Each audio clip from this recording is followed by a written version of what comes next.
परम श्रद्धा परम उपकारी महाराज श्री के चरणों में अनंत वंदन नमन। सभी शुद्ध आत्माओं को अनंत वंदन नमन। भगवान महावीर निर्वाण कल्याणक महोत्सव का आज 14वां दिन, उनकी अंतिम वाणी श्री उत्तराध्ययन सूत्र के 14वें अध्ययन का मूल पाठ अभी हमने श्रवण किया। 14वें अध्ययन का नाम हमारे मुख पे आए उससे पहले 1 से 13 अध्ययन दोहराने वाले हैं।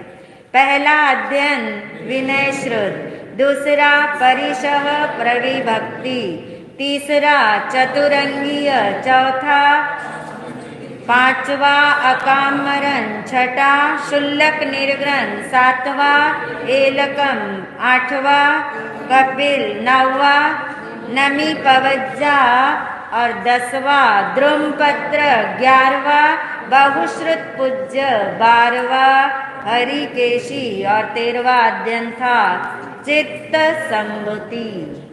आज है 14वां अध्ययन जिसका नाम है ईशु कार्य। बोलिए, ईशुकार से संबंधित ये अध्ययन है। ये ईशुकार एक राजा का भी नाम है और ईशुकार नगरी का भी नाम है, उस नगर का भी नाम है। इस अध्ययन की शैली धर्म कथानुयोग वाली है। निरंतर ये धर्म कथानुयोग वाली शैली चल रही है, 15वें अध्ययन से बदल जाएगी। ये 14वां अध्ययन जैसे चित्त संभूति की कथा 6 जन्मों की थी, ऐसे ईशु कार्य के अंदर 6 पात्र एक साथ बताए जाएंगे। 6 भव्य आत्माओं की कथा एक साथ होगी, मगर वो एक साथ जन्मे हुए नहीं होंगे। और इसमें भगवान ये बताना चाहते हैं कि सामूहिक रूप से जब हम आत्म साधना करते हैं, धर्म आराधना करते हैं, तो एक ही तो जन्म में आत्म साधना पूरी नहीं हो जाती। तो जिनके साथ मिल बैठ करके आप आत्म साधना करते हो, वे आपके लिए अगले जन्म में सद निमित्त बनते हैं। सद निमित्त का मतलब उनके एक वचन से आपकी आत्मा क्या होती है, जाग जाती है, यानी आपके निमित्त आप खुद फिक्स करते हो। ये सारी नियति है। इसलिए ऐसा मत समझना कि अमुक व्यक्ति को अमुक व्यक्ति के वचन ने जगा दिया, इसलिए मुझे भी उन्हीं के वचन जगाएंगे, ऐसा निश्चित नहीं कहा जा सकता, क्योंकि ये कनेक्शन है। कहाँ से चले आ रहे कनेक्शन? पूर्व जन्म से चले आ रहे हैं। जैसे आप मिल बैठ के खाना खाते हैं, मिल जुल करके आप घूमने जाते हैं, सैर करते हैं, ऐसे मिल बैठ करके धर्म क्रिया भी करते हो। ऐसे आत्म साधना करते हुए यदि कोई जीव आत्मा ऐसी भावना भाते हैं, कैसी कि जब तक हमें सिद्धालय ना मिले हम एक दूसरे के सद निमित्त बने रहे। सद निमित्त का मतलब यदि हम कहीं ऑफलाइन होने लग जाए, यदि हम संसार में रुचि लेने लग जाए, तो तुम हमें क्या करना, जगह देना। ऐसी आत्म भावना भाई जाती है। आत्म आराधना और साधना करने से पहले आत्म भावनाएं भी भाई जाती हैं, और ये आत्म भावनाएं कैसे फलती हैं उसका विवेचन इस अध्ययन में हमें सुनने को मिलेगा। कि एक आत्मा जागती है तो उसके जागने पर कैसी दूसरी तीसरी आत्माएं जागती हैं। जैसे एक दीपक जले तो अन्य दीपक क्या होते हैं, जलते हैं। एक के भीतर वैराग्य का भाव जागा तो उस साथी के भीतर भी जागेगा, और तीसरा साथी कितनी दूर बैठा होगा, कोई निमित्त उसे ऐसा मिलेगा कि उसकी आत्मा भी क्या होगी। यानी ये काम कोई भगवान नहीं करता, ये समझना है। ये काम कोई गुरु भी नहीं करता, ये भी समझना है। ये कार्य जो हमने किया हुआ है वही सी का फल स्वरूप क्या है, वो कार्य होते हैं, वही निमित्त हमें सामने खड़े मिलते हैं। और इस अध्ययन में वैराग्य की बहुत सुंदर बात बताई। इतनी सुंदर सुंदर बातें इसमें हैं कि जिनको आज तक भीतर में वैराग्य न जागा हो, ये अध्ययन सुनने के बाद वैराग्य जागे बिना नहीं रहता। मगर डरना मत, जगाने का ही भाव रखना, जगाने का ही भाव रखना अंदर का। और अब कथा हम शुरू करते हैं। 6 पात्र इस कथा के हैं, उन 6 पात्र का परिचय कर लेते हैं। एक राजा है जिसका नाम है ईशुकार, उसकी महारानी है जिसका नाम है कमलावती। उसी नगरी के अंदर एक राजपुरोहित रहता है जिसका नाम है भृगु, और उसकी पत्नी का नाम है यशा। कितने हो गए? 4। और 2 और आएंगे जो इस भृगु पुरोहित और यशा के अंगजात बनेंगे। ऐसे मिलके कितने पात्र हो गए? 6। इन 6 ने मिलकर अपने पूर्व जन्म में आत्म साधना की थी। संयम एक साथ लेकर के, उस संयम के 6 मित्र थे पहले जन्म में। पहले जन्म में वो 6 मित्र थे, संयम अंगीकार किया, आत्म साधना की, और आत्म साधना करते करते आत्म भावना भाई कि इसी जन्म में हमारी साधना पूर्ण हो कोई जरूरी नहीं है, मगर अगले जन्मों में हम जहाँ कहीं भी जाए एक दूसरे के क्या बने? सद निमित्त बने। ऐसी भावना, कल्याण मित्र की भावना जिसे हम कहते हैं, ऐसी भावना उन्होंने भाई, और वे सब कहाँ चले गए? देवलोक में। अब देवलोक में अलग अलग आयुष्य भी होते हैं। तो सबसे पहले इन 4 का जन्म एक ही नगर में हो गया। अभी 2 और शेष थे। 4 कौन हुए? राजा, रानी और पुरोहित और उसकी पत्नी। इन 4 का जन्म हो चुका ईशुकार नगर में। अभी 2 आत्माओं का जन्म होना शेष है, देवलोक में है। और आपको जानकारी होगी कि देवलोक के देवता को 6 महीने पहले पता लग जाता है कि उनका जन्म कौन सी गति में होगा, किसके घर में होगा, ये उन्हें पता लग जाता है। कहते ये जो 2 आत्माएं देवलोक के अंदर थी, वे निरंतर भावना भा रहे थे। अब कौन सी भावना भा रहे थे? कि कब मनुष्य का जन्म मिले, कब ये 8 वर्ष की उम्र पूरी हो, कब हम संयम अंगीकार करें, क्योंकि देवलोक के अंदर चारित्र धर्म अंगीकार का, गुणस्थान की श्रेणियां चढ़ने का कोई वहां पे निमित्त नहीं होता। दिन रात वे 2 देवता भावना भाते भाते वो इंतजार करते कब मनुष्य का जन्म मिलेगा। मगर आप जानते हैं कितनी भावना भाके आते हैं, जब मनुष्य का जन्म मिलता है इतने रचपच जाते हैं और फिर उन देवी देवता की आराधना करते। देखिए विडंबना। देव गति में थे तो ये चिंतन करते थे मनुष्य जन्म मिले, और मनुष्य जन्म मिल गया तो सोचते और देवी देवता की तो नहीं करेंगे, मगर सम्यक दृष्टि देवी देवता की तो करेंगे। ये भी क्या? ये भी मिथ्या धारणा। ये भी मिथ्या धारणा, ये भी आपको निज आत्म स्वरूप से क्या ले जाती है? दूर ले जाती है। कोई देवी देवता आपको साधना कराने में सक्षम नहीं है जब तक कि आपका अपना उपादान, पात्रता तैयार ना हो, तो कोई निमित्त भी आपको नहीं मिल सकता। अब कहते वो दोनों देवता 6 महीना शेष है अभी उनका आयुष्य पूरा होने में, उन्होंने देख लिया हम ईशुकार नगर में जन्म लेने वाले हैं।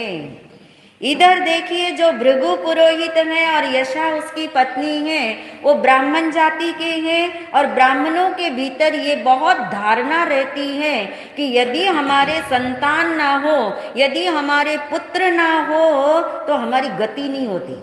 कौन किसकी मान्यता है? हमारी गति नहीं होती, यानी सदगति हमें नहीं मिलेगी। पुत्र होगा तो ही वो हमें क्या दिलाएगा? सदगति दिलाएगा। ये मिथ्या धारणा है। ये ब्राह्मण जाति में, वेदों में ये धारणा है कि अपुत्रस्य गतिर नास्ति। जिन्हें संतान ना हो, पुत्र ना हो, तो उनकी गति ही नहीं होती, यानी उन्हें सदगति नहीं मिलती। तो बहुत चिंतित है। कौन? यशा और भृगु दोनों बहुत आय उपाय करते हैं, बहुत मनोतिया मनाते हैं, बहुत उपाय करते, मगर पुत्र की प्राप्ति उन्हें नहीं हो पाती। और इन दोनों देवताओं ने देख लिया कि हम कहाँ जन्म लेने वाले हैं। एक साथ जन्म लेने वाले कहाँ? भृगु पुरोहित के घर में। तब दोनों ने सोच लिया कि होता ये है कि हमें मनुष्य का जन्म मिलेगा मगर माता पिता छोड़ते नहीं हैं, तो हम पहले इनका मानस बना के आते हैं, पहले ये भविष्यवाणी इनको करके आते हैं। दोनों देवताओं ने ब्राह्मण का रूप धारण किया, सन्यासी का वेश पहन लिया, द्वार पे खड़े हो गए भृगु पुरोहित के, भिक्षाम देही की घोषणा की। दोनों दरवाजे से बाहर निकले, उन्होंने सन्यासी को अंदर बुलाया, बहुत आव भगत की, सन्यासी ने भी खूब उपदेश उनको दिया। और अंत में भृगु पुरोहित ने पूछा, क्योंकि हर भक्ति के पीछे अपना एक स्वार्थ उनका था, हमारे घर में पुत्र रत्न कब पैदा होगा, उसी के लिए तो वो आए थे। उन्होंने कहा कि पुत्र एक नहीं दो होंगे, और ये याद रखना, क्या याद रखना, जब वो जैसे ही 8-9 साल के होंगे वे जैन मुनि बन जाएंगे, निर्ग्रंथ बन जाएंगे। और ये सुनने के बाद कोई खुशी भी हुई और दुख भी हुआ, फिर भी दुख इतना नहीं हुआ, खुशी ज्यादा हुई कि कोई बात नहीं, पहले जन्म तो लेने दो, फिर हम अपनी सारी इंतजाम कर लेंगे। और ऐसा ही हुआ, 2 पुत्र का जन्म हो गया, खुशियां मनाई गई, पुत्र बड़े होने लगे, 5-6 साल के हुए, बात समझने लगे, तो भृगु पुरोहित और यशा ने निर्णय लिया, इस इशुकार नगरी के अंदर साधु संत बहुत आहार पानी के लिए आते हैं, हमें इनको किससे बचाना पड़ेगा, क्योंकि क्या बनने वाले वो जैन मुनि। ये जैन मुनि बनेंगे, इनको जैन मुनि के दर्शन ही ना हो तो कैसे बनेंगे, निमित्त ही नहीं मिलेगा तो कैसे बनेंगे।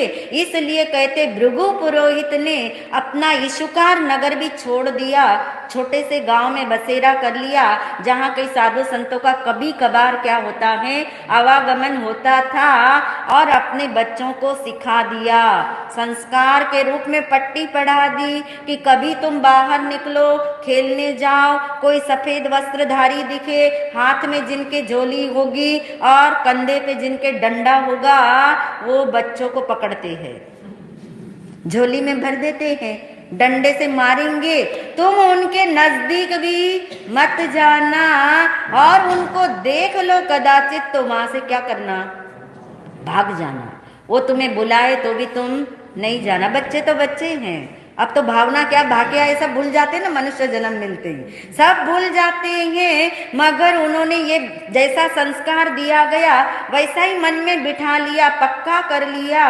और कहते जिस उस गांव के अंदर वो ठहरे हुए थे, रहते थे, कोई साधु संत का आगमन हुआ, भृगु पुरोहित के घर भी साधु संत आहार लेने के लिए जाते थे, और कहते हैं जितना आप निमित्तों से बचते हो, अगर होनी आपकी वही है तो आप निमित्तों की रचना कर रहे हो, निमित्तों से आप बचते नहीं हो। उस दिन सवेरे सवेरे बच्चों को खेलने भेज दिया, किसने, भृगु पुरोहित ने, क्योंकि उसे अंदाजा लगा कि 2 मुनिराज इस गांव में आए हुए हैं, हमारे घर में आहार लेने आएंगे निश्चित रूप से, बच्चे उन्हें देखेंगे, इसलिए बच्चों को क्या कर दिया, बाहर भेज दिया। बच्चों को माँ ने ये लालच दिया, देखो आज घर में ये बनेगा, हलवा पूरी बनेगी, खीर बनेगी, जो कुछ बनना था वो बच्चों को बता दिया, और उस खाने के चक्कर को लेकर के खेलने निकल गए दोनों बालक। थोड़े दूर चले गए गांव से, आज भृगु पुरोहित ने कहा गांव से बिल्कुल दूर जाके खेलना, क्योंकि उसका अपना स्वार्थ है और नियति का अपना नियोजन है। होनी की जो सुई है, नियति की जो सुई है, वो वैसे ही निमित्तों का आयोजन करती जाती है। बच्चे खेलते खेलते जंगल में निकल गए, और ऐसा ही हुआ, वो 2 मुनिराज आहार लेने आए, भक्ति भाव पूर्वक भृगु पुरोहित ने आहार बहराया, मगर जाते जाते अपना डर जो था ना अंदर, वो बता दिया मुनिराजों को कि देखो मुझे कोई ऐतराज नहीं आपसे, मगर मेरे जो 2 बच्चे हैं वो जैन धर्म के पूरे विद्वेषी है, विरोधी है, अगर वो तुम्हें देख लेंगे ना तो तुम्हें डंडे और पत्थरों से मारे बिना नहीं रहेंगे। इसलिए मुनिराज आप इस गांव में आहार पानी मत कीजिए, आप ये आहार लेके जल्दी से कहीं दूसरी तरफ निकल जाइए। मुनि तो मुनि थे, उन्होंने न किसी चीज से लेना, उनका तो अपना ही भाव था कि आहार लेके हम किसी छोटे गांव में चले जाएंगे। रास्ते में यदि कोई ऐसी जरूरत पड़ी तो किसी पेड़ के नीचे आहार कर लेंगे। मुनि जिस रास्ते से निकल रहे हैं उसी जंगल में वो दो बच्चे खेलने के लिए गए हैं। देवभद्र और यशोभद्र उनके नाम हैं। अब उन दो बच्चों ने बहुत दूर से आते देख लिया कि ने इन मुनिराजों को तो डर गए, बुरी तरह डर गए, क्योंकि अकेले थे, जंगल में थे, कोई बचाने वाला नहीं था। संस्कार ये डाला गया था और जो जो बताया पिताश्री ने बिल्कुल वैसा था। झोली के अंदर बिल्कुल झोली पकड़े हुए थे, कंधे पे डंडा है, सफेद वस्त्र है, सारी निशानियां उन्हें मिल गई। बच्चे इतने डर गए कि हम भागेंगे तो ये भी हमारे पीछे भागेंगे। उन्होंने आइडिया किया, पेड़ पे चढ़ गए। एक पेड़ पे चढ़ गए कि ये मुनिराज तो पेड़ पे चढ़ने वाले नहीं, ये तो सीधे निकल जाएंगे। जब ये निकल जाएंगे तो हम चले जाएंगे। और वो डर से कांप रहे हैं पेड़ के ऊपर। और हुआ भी ये कि मुनिराज भी उसी पेड़ की तरफ चले आ रहे हैं। और बच्चे अब क्या करे, चुपचाप बैठे हैं दोनों, एक दूसरे को इशारा करते, बोलना मत, कुछ आवाज करना मत, हम सिर्फ देखेंगे ये क्या करते हैं। और मुनिराज की चर्या के अनुसार उन्होंने उस पेड़ के नीचे प्रमार्जन किया, पात्री रखे, झोली खोली और आहार करने के लिए तैयार हुए। और बच्चे देख रहे हैं कि इनकी झोली में तो आहार है, अस्त्र शस्त्र नहीं है। पिताजी ने कहा था ये तो चाकू छुरी रखते हैं झोली के अंदर, बच्चों को डराते हैं, मगर ये तो आहार निकला। और आहार भी कौन सा निकला? जो हमारे घर में आज बनने वाला था। इसका मतलब ये हमारे घर में जाके आए हैं, हमारे घर से आहार लेके आए हैं। अब उन्हें थोड़ी तसल्ली हो गई, डरना बंद हो गया, देखना शुरू हो गया। देखते देखते देखते उन बच्चों के भीतर में ऐसा भाव जागा कि ऐसी चर्या हमने पहले कहीं देखी है। यहाँ से चिंतन शुरू होता है। देखते देखते अनेक विचार भी आ सकते थे, विकल्प भी आ सकते थे, मगर चिंतन जागा। और चिंतन भी क्यों जागा? क्योंकि पिछले जन्मों के क्या है, संस्कार है। वो संस्कार निमित्त पाकर के क्या होते हैं, उभरते हैं। मुनिराज ने उपदेश नहीं दिया, मुनिराज ने उनको देखा भी नहीं, मगर निमित्त खड़ा भी रहे तो भी हमारे संस्कार जाग सकते हैं। और यदि वो निमित्त नहीं बनना हो तो कितना ही उपदेश दे दे हमें, कोई असर होने वाला है? कोई असर नहीं होगा, निमित्त फिक्स है। अब कहते वो चिंतन करने बैठ गए दोनों की दोनों। ऐसी चर्या, ऐसा मुनिराज, ऐसा परिवेश, ऐसे पात्रे, ऐसी झोली, ऐसा ये प्रमार्जन करने की शैली, ऐसा पहले हमने कहीं देखा है, पहले कभी हमने देखा है। कहाँ देखा, कहाँ देखा, कब देखा? मति पे जोर डालते हैं, बुद्धि पे। जैसे आपको कोई चीज नहीं मिलती तो कैसे बुद्धि पे जोर डालते, मैंने कहाँ रखा था, अरे मैंने यहाँ नहीं वहां रखा था, अरे याद नहीं आ रहा, ऐसे ऊहापोह करने लगे। और इसके वजह से उनके भीतर में चिंतन गहरा होता गया। भव्य आत्माएं थे, सुसंस्कारी थे, जाति स्मरण ज्ञान हो गया। और जाति स्मरण ज्ञान होते क्या हो जाता है? पिछला सारा प्रत्यक्ष हो जाता है।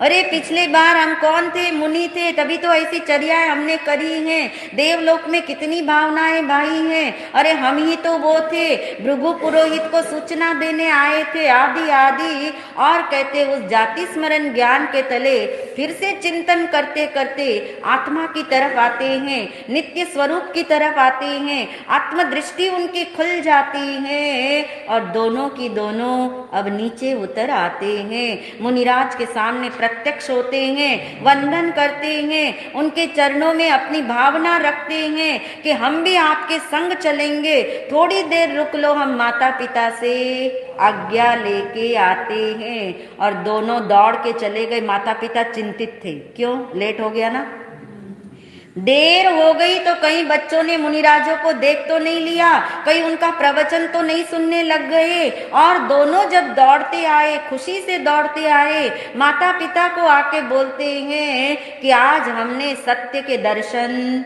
कर लिए। भृगु पुरोहित क्यों तो कंपायमान हो गया, क्या बोल रहे हो?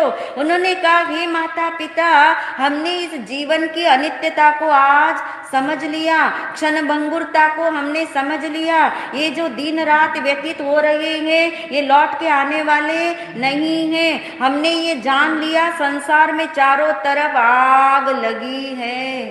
कौन सी आग लगी है? चारों तरफ आग जल रही है। और यदि हमें अपने को बचाना है तो यही अवसर हमारे पास है।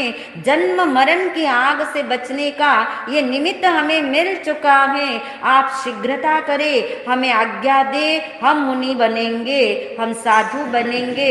सत्य बात तो याद थी किसे?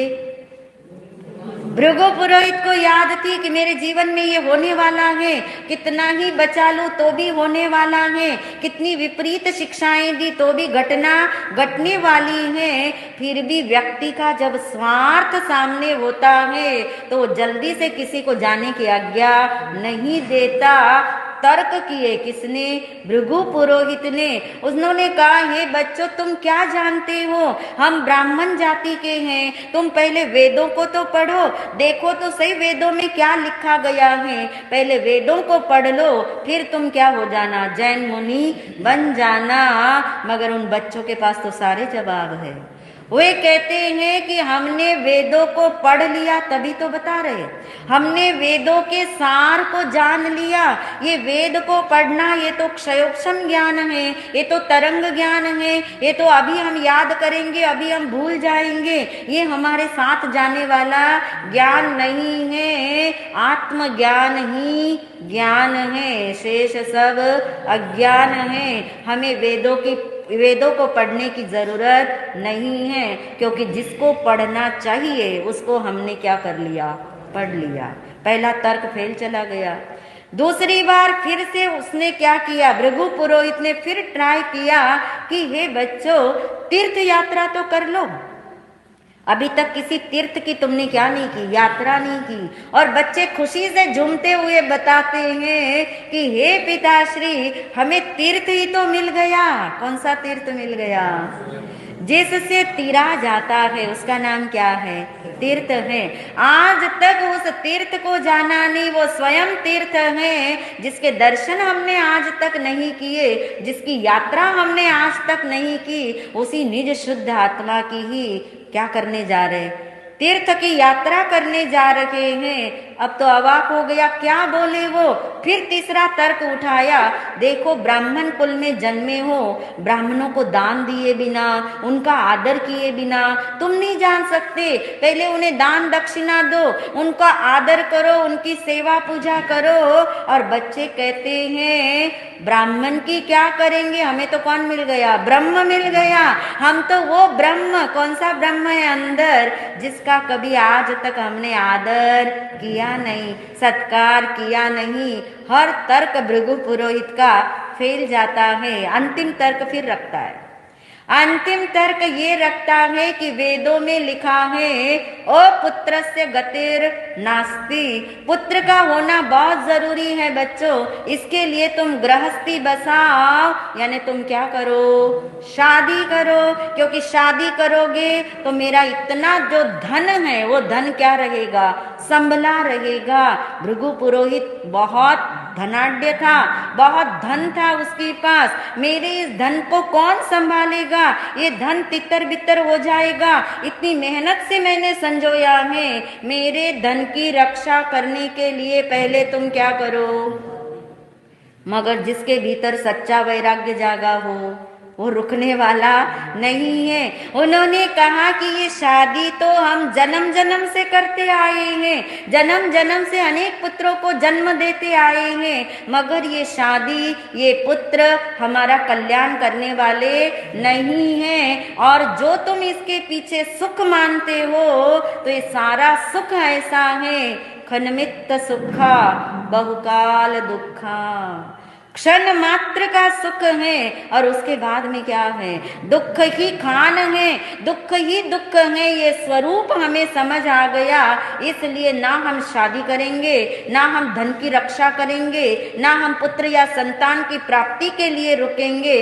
आप तो एक पल की भी देरी मत करो और हमें जाने की आज्ञा दो।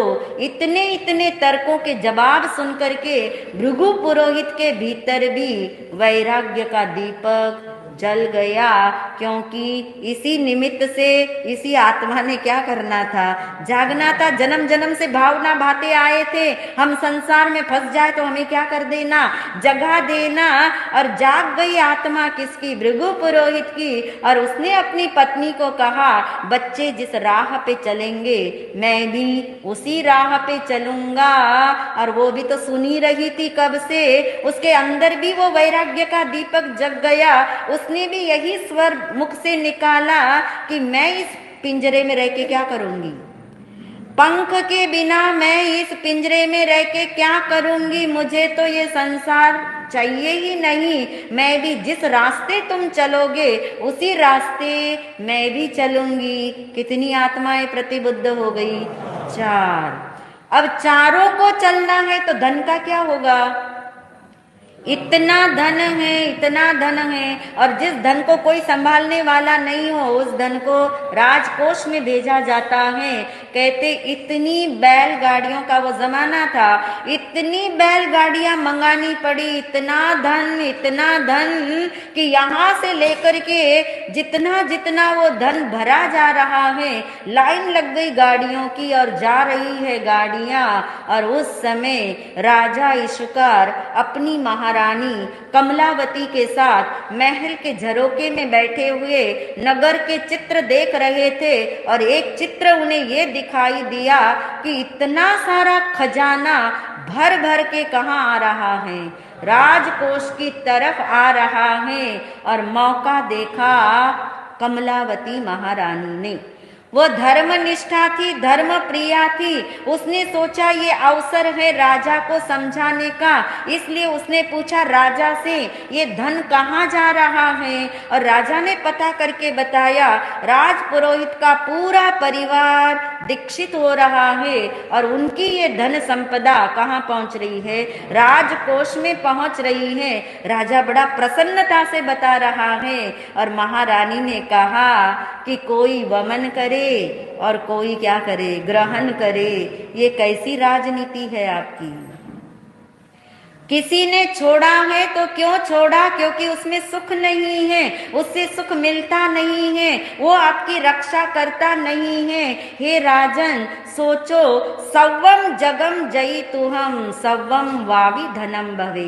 यदि ये सारा जगत का धन भी आपके खजाने में आ जाए, आपको मिल जाए, तो भी वो धन आपकी रक्षा करने में क्या नहीं है, समर्थ नहीं है। हे राजन प्रतिपल मरना हो रहा है, उस मरण से कौन बचा सकता है। और इस तरह की बात सुनते सुनते वो जागनी थी आत्मा, कमलावती रानी के बोध से ही जागनी थी, उसी निमित्त को पाके जागनी थी। और जाग गई कमलावती तो प्रबुद्ध ही थी कि राजन जिस ओर आप जाओगे मैं भी चलूंगी। और कितनी आत्माएं चल पड़ी। कब चलना है हमें, 6 में ही बने रहोगे, 6 को है करो। गुजराती में तो 6 यानी है ही है ना शीतल बहन, 6 को है कर दो, यानी ऐसा अवसर अपने जीवन में आ सके, ये भावना भाव उपादान अपना तैयार करो। वे 6 आत्माएं जो पहले जन्म में भी इकट्ठी साधना कर रही थी, अब भी कहीं संसार में फंसी नहीं। 6 को एक साथ ऐसे वैराग्य हो गया, 6 ने एक साथ दीक्षा अंगीकार की, मोक्ष मार्ग पे चलते हुए सिद्ध बुद्ध और मुक्त पद को प्राप्त किया।